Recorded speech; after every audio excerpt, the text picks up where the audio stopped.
नमो भगवते वासुदेवाय। शुक्लाम्बरधरं विष्णुं शशिवर्णं चतुर्भुजं प्रसन्नवदनं ध्यायेत् सर्वविघ्नोपशान्तये। गुरवे सर्वलोकानां विषजे भवरोगिणां निधये सर्वविद्यानां दक्षिणामूर्तये नमः। जन्माद्यस्य यतोऽन्वयातिरतरच्चार्तेष्वभिघ्नस्वराट् तेने ब्रह्मकृताय आदिकवये मुह्यन्ति यत्सूरयः।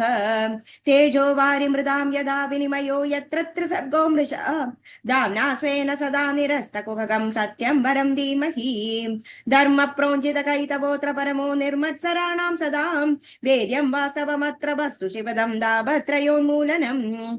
श्रीमद्भागवते महामुनिकृते किं वा परैरीश्वरः सद्यो हृद्यवरुध्यते कृतिभिः शुश्रूषभिः सक्षणात्। निगमकल्पतरोर्गलितं फलं शुकमुखादमृतद्रवसंयुधं पिबत भागवतं रसमालयम् मुहुरघोरसिका भुवि बाहुकाः।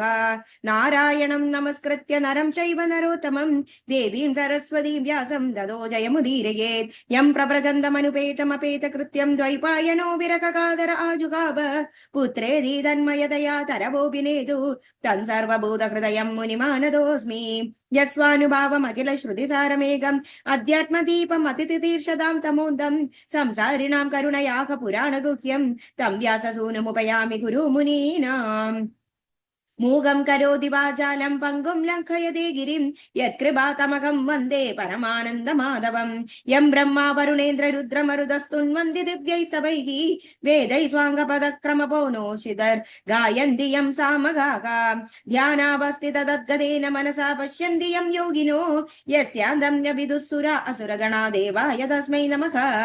कोमलं कूजयन् वेणुं श्यामलोऽयं कुमारकः वेदवेद्यं परं ब्रह्म वासदां पुरतो मम। भूतैर्महद्भिर्य इमा पुरो विभुः निर्माय शेदे यदमूषु पूरुषः भुङ्क्ते गुणान् षोडश षोडशात्मकः सोऽलं गृहीत भगवान् भजांसि मे। सच्चिदानन्दरूपाय विश्वोत्पत्त्यादिहेतवे तावत्रय विनाशाय श्रीकृष्णाय वयं नुमः। श्रीहरे नमः श्रीहरे नमः। गोपिका जीवनस्मरणं गोविन्द गोविन्द। अथ दशमोऽध्यायः।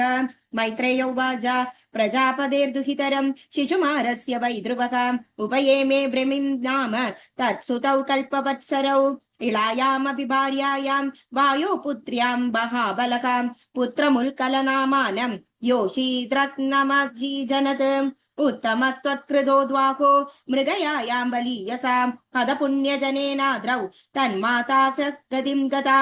ध्रुवो भ्रातृवदं श्रुत्वा कोपामर्षुचार्पितः जैत्रं स्यन्दनमास्थाय गण गदपुण्यजनालयं गद्वोद्वीचीं दिशं राजा रुद्रानुच्चर सेवितां ददर्श हिमभद्रोण्यां पुरीं गुह्यगसंकुलाम्।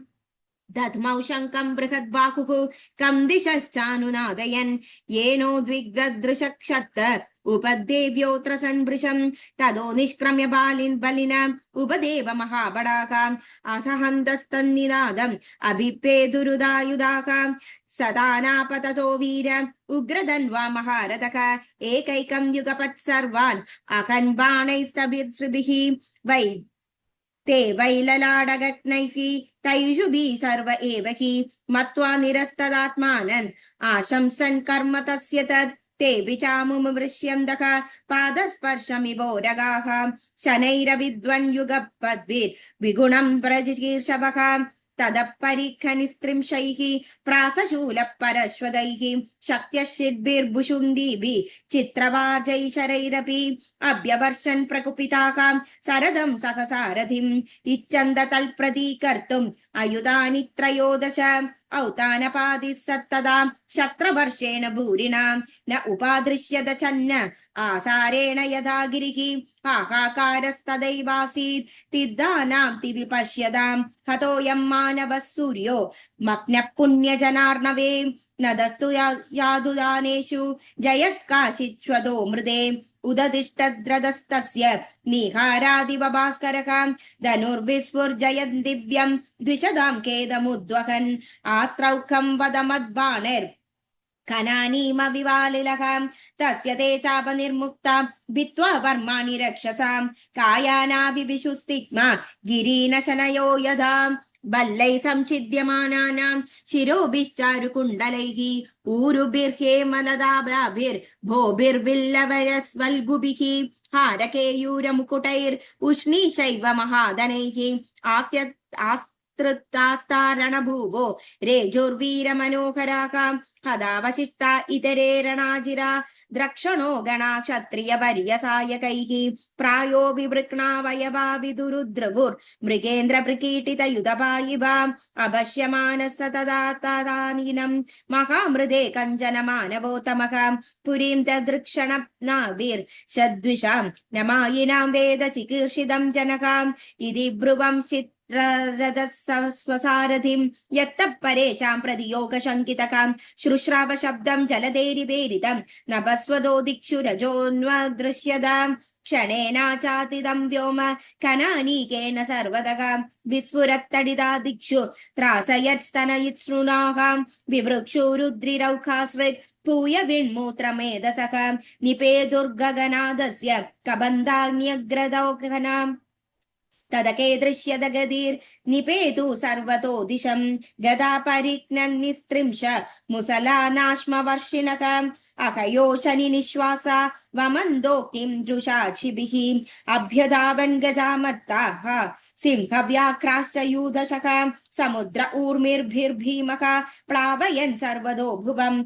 आससाद महाक्रादः कल्पान्त इव भीषणः एवं विद्यान्यनेकानि त्रासन्यान्यमनस्विनां ससृज्जुस्तिग्न गतय आसुर्या माययासुराका ध्रुवे प्रयुक्तामसुरैस्तां मायामधिदुस्तरां निशाम्य तस्य मुनयः शमाशंसन् समागताः मुनय ऊचुः औतानपादे भगवास्तव शार्दधन्वा देवक्षिणो त्वमनतार्तिहरो विपक्षान् यन्नामधेयमभिधाय निशम्य चाधा लोकोञ्जसा तरदि दुस्तरमङ्गमृत्युम् इति श्रीमद्भागवते महापुराणे पारमहंस्यां संहितायां चतुर्थस्कन्धे दशमोऽध्यायः श्रीहरे नमः गोपिका जीवनस्मरणं गोविन्द गोविन्द नारायण अखिल गुरो भगवन् नमस्ते।